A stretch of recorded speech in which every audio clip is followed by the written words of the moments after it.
Okay, so you've brought some seriously intense reports for us to really dive into today. Yeah. We're talking about Hamas's plans, but not just like the aftermath of the October 7th attack. Right. This is like the lead up and then some. And honestly, it's kind of freaking me out a little bit. So are you ready to get into it?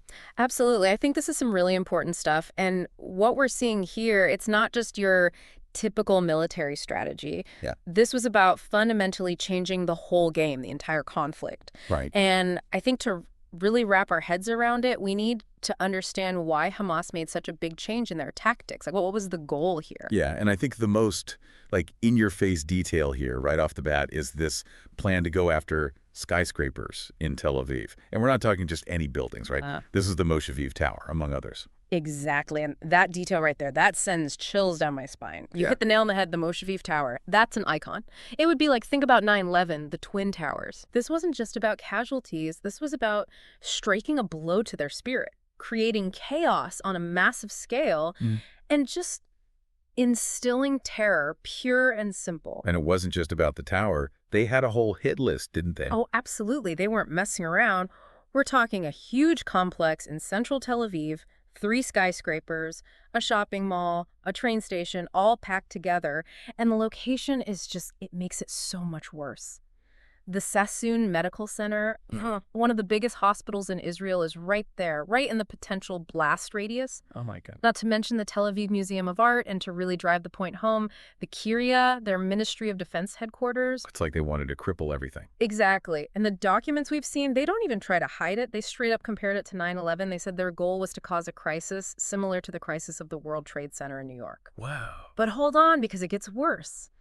They weren't just focused on buildings. They also wanted to hit trains. And not passenger trains, freight trains. Specifically the ones carrying flammable materials. Trains.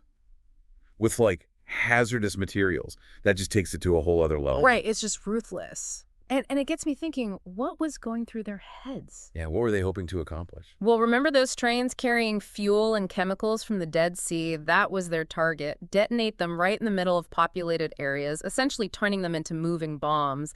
The devastation, the panic, it's unimaginable. It really is. It goes so far beyond any kind of traditional warfare. This is about exploiting the systems people rely on every single day to create fear and inflict the most damage possible. And here's the really messed up part. Some of the materials they were targeting, phosphates, sulfur those, could have caused chemical explosions. Wait, so this wasn't just an attack. This was a planned chemical attack on Israeli cities. That's exactly what it looks like. This is just, I mean, what could possibly justify that? What was Hamas thinking? What did they think they would achieve? And that's the million-dollar question, isn't it? It's not just about what they were planning, but why. And from what we can gather, there were a few things pushing Hamas to this level of aggression. Support from their traditional Arab allies was drying up. But here's the irony. Economic conditions in Gaza were actually getting better. Which, I mean, that's good, right? You'd think so, but for Hamas, it was a threat. A prosperous Gaza means less control for them. I see. So you've got this pressure cooker of internal and external pressures building up, and on top of that, they're becoming more and more reliant on Iran and Hezbollah. So they were feeling backed into a corner like this was their only option. Exactly. They were desperate for a power play, something big and shocking. And that brings us to Iran. How much did they know about this, and what role were they playing? Yeah, because they're essentially bankrolling all of this, right? It's complicated. We know that after the 2021 Israeli strikes on Gaza, Hamas, specifically Yahya Sinwar, went to Iran with their hat in their hand. Figuratively, of course. Of course. But they needed cash, a lot of it, like $500 million, plus more support to train fighters and get better equipment. Their goal, and they were very open about this, was to completely wipe out Israel. They even called them a monstrous entity within 2 years. And they were convinced that Iran was the key to making it happen. So they basically went to Iran and asked them to fund a genocide. Essentially, yes. And what did Iran say? Did they just hand over a blank check? No questions asked. It wasn't that simple. While Iran did give them some support, they weren't so keen on backing this whole plan completely. They had their own agenda to worry about. Of course. The Biden administration had started to ease sanctions so Iran could sell oil again. Plus, at the time Netanyahu's political future was uncertain, they didn't really see the need to escalate things. That's interesting. And remember, pulling off something as big and complicated as what Hamas was proposing, that comes with huge risks, even for someone like Iran. So Hamas was ready to go all in, but their sugar daddy wasn't quite on the same page. Pretty much. Which meant Hamas had to scale things back, at least for the October 7th attack. Yeah. A lot of what we've talked about, those plans were basically shelved, postponed until they could get more resources, more support. That's a terrifying thought. If they were willing to go this far with limited backing, what would they have done with Iran's full support? I bet that's keeping some people up at night. It is. It really is. And it just makes everything so much more unstable, you know? Yeah, it's like they opened this Pandora's box, and now that these plans are out there, who's to say other groups won't try to copy them? Exactly. This isn't just about Hamas and Israel anymore. These plans could become like a blueprint for a whole new kind of terrorism, something that targets the very foundations of our world, you know, the things we depend on. It's like they're weaponizing fear itself, chaos. Yeah. So, knowing all of this, what does this mean for Israel? How do they even begin to defend against a threat this big, this unpredictable? That's the million-dollar question. I mean, traditionally, they've relied on intelligence, preemptive strikes, strong border security. Yeah. But those tactics, they were designed for a different kind of enemy, not this asymmetrical kind of warfare where anything can be a weapon. Yeah. So what are their options? What can they actually do? Well, it's a multi-layered problem, so you need a multi-layered approach. Intelligence is going to be more important than ever. They have to find ways to infiltrate these networks, really understand their ideology, their tactics, and anticipate their next move before they can even launch an attack. But these groups, they're like ghosts. They're experts at staying hidden.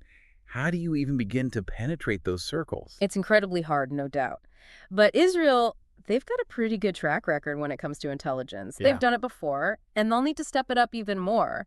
Think cyber espionage, human intelligence, anything and everything to get inside the heads of these guys and figure out where they're vulnerable. So more spies, more advanced tech, basically taking intelligence gathering to a whole new level. Exactly. But it can't just be about reacting to every little threat. They also need to deal with the root causes, the reasons why people are drawn to this kind of extremism in the first place. You're talking about poverty, lack of opportunity, that sense of hopelessness that makes these extreme ideologies appealing. Yeah, all of that. And those are complicated, long-term problems. There's no quick fix. But they have to be addressed. It's about cutting off the supply of recruits, making groups like Hamas less appealing to the disaffected. So it's not just about military might. It's about diplomacy, economic development, and maybe even some introspection about how the conflict itself is being perpetuated. It's about recognizing that this isn't a war that's won on the battlefield alone. It needs a more nuanced, well-rounded approach. It's a complicated situation with no easy answers. Knowing what we know now about these planned attacks, about Hamas's real intentions, how does that change how we understand this whole conflict? I think it forces us to face an uncomfortable truth. The conflict itself is changing. The old rules, they don't apply anymore. Hamas is showing a willingness to escalate, to inflict massive casualties without discrimination, to target civilians in ways we haven't seen before. And that changes everything, doesn't it? It's not about land or political ideology anymore. It's about survival, protecting innocent lives from a threat that just keeps getting bolder, more ruthless. It's a scary thought, but we can't ignore it.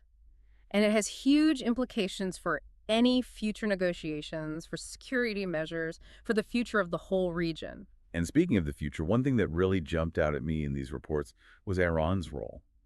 They might not have been completely on board with Hamas plans this time, but what happens if they do decide to go all in? What if they see a chance to use Hamas to strike at Israel? That's the nightmare scenario, isn't it? We've seen how dangerous Hamas can be with limited support. Now imagine them with Iran's full backing, the money, the weapons, the training. It doesn't even bear thinking about. But we have to. The stakes are way too high to ignore. This isn't just about Israel and Palestine. This could easily spiral into a regional conflict, one that could drag in global powers. Exactly. And that's why understanding the dynamics, the motivations of the players, the consequences of doing nothing, it's so important. It's not just about being informed. It's about being prepared. Prepared for what, though? Yeah. What can we even do in the face of something this complex and dangerous? It's about awareness, really understanding how this threat is changing, the tactics, the motivations behind it all. We have to be proactive, find solutions, not just for right now, but for the long haul, for actually resolving this conflict. And we can't shy away from the tough questions, the uncomfortable truths, even about our own countries and the role they might play. So it's not about playing the blame game, it's about taking a step back, really looking at the big picture and trying to find a solution that works for everyone involved. Exactly. It's about understanding the human cost of this conflict. Everyone's hurting. And the only way forward is through dialogue, through understanding, through a shared commitment to peace. That's easy to say, but so hard to actually do. No doubt. But these uncovered plans, they show us what's at stake. Doing nothing, that's not an option anymore. And that brings us to you, our listener. We've just uncovered this terrifying reality where war and terrorism are becoming increasingly intertwined, where the threat of mass casualties and widespread panic is becoming more real by the day. So here's the question for you. Knowing what you know now, what would you do? It's a big question, but it's important. If you were in charge, how would you handle this threat? Would you focus on intelligence, on preemptive strikes, or would you try to find a diplomatic solution, address the root causes of the conflict, stronger alliances, or would you go it alone? No easy answers are there. Not at all. And that's exactly why this deep dive has been so crucial. It's forced us to face the reality of this conflict, wrestle with the ethical dilemmas, and really question our assumptions about security and diplomacy in a world where the old rules just don't apply anymore. It's a lot to process. It is. But it's also empowering. Knowledge is power, right? Understanding the threats we face, what motivates those who want to hurt us, and what could happen if we do nothing. That's the first step towards fixing this, towards creating a safer, more peaceful future. So what's the takeaway here? What do we do with all of this information, this unsettling knowledge? We use it. We talk about it. We have real conversations about the challenges and the possible solutions. We don't shy away from the hard questions. We lean into them. Because the future, it's not set in stone. We build it. And on that note, we'll leave you with one final thought. If this is what Hamas was planning, what are other groups, maybe even more extreme, with even more resources, capable of? What does this mean for the world? It's a question that should stay with us, not to scare us, but to motivate us. The only way to keep these nightmares from becoming reality is to understand them, to face them, and to work together to build a future where they have no place. That's all the time we have for today's deep dive. We'll be back soon with another exploration of the forces shaping our world. Until then, stay curious, stay informed, and stay engaged.